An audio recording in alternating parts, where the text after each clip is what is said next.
An attorney who was at the Route 91 Harvest Music Festival during 1 October is breaking down the reasons why he thinks the report released by Metro last week shows that MGM needs to be held accountable. Fox 5's Adam Hurwitz is in studio to show us what he thinks are the biggest red flags. Yeah, John, Christine. First of all, this attorney says the police who responded that night were heroic, and he applauds the sheriff for releasing this report last week, even though he didn't have to.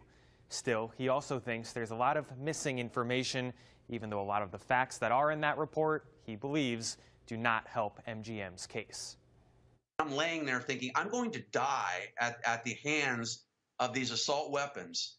And I couldn't believe that. I was like, this is not the way I ever envisioned dying. And that angers me. Attorney Brian Claypool says he didn't realize it at the time, but the reason he was so angry is because tragedies like this aren't supposed to happen in our country or in our city, that everyone always insisted was safe. They train their employees to try to catch people at gambling tables. We're not saying that the Mandalay Bay or MGM should have looked into a magic crystal ball and predicted that. What we're saying is that if they were responsible and heeded these threats and realized that the Vegas Strip is a soft target for terror, then they should have properly trained their people, and had they done so, they could have prevented this mass shooting. His list of red flags is long. No armed security, no alarms on the windows, and that MGM let the shooter use service elevators to transport dozens of suitcases. Having security guards at a major casino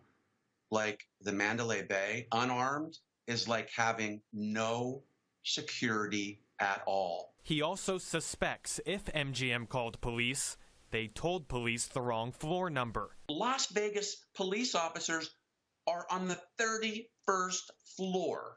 That is an unbelievable and unimaginable blunder. He also questions the timeline that keeps changing involving security officer Jesus Campos. He still doesn't think it makes sense, especially now that we know Campos reported he thought he was shot with a BB gun or a pellet gun, not an automatic weapon. I have not seen any bullet retrieved from Campos's left calf. I'm not saying he wasn't shot.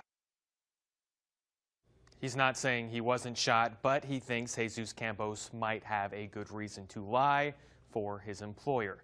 Claypool added that he doesn't think the police have a legal obligation in this case to release surveillance video because of the ongoing investigation, but it is a judgment call. In a lot of cases they do. He wants to see pictures of the hallway at the very least to see how many times the shooter actually fired down the hall on the 32nd.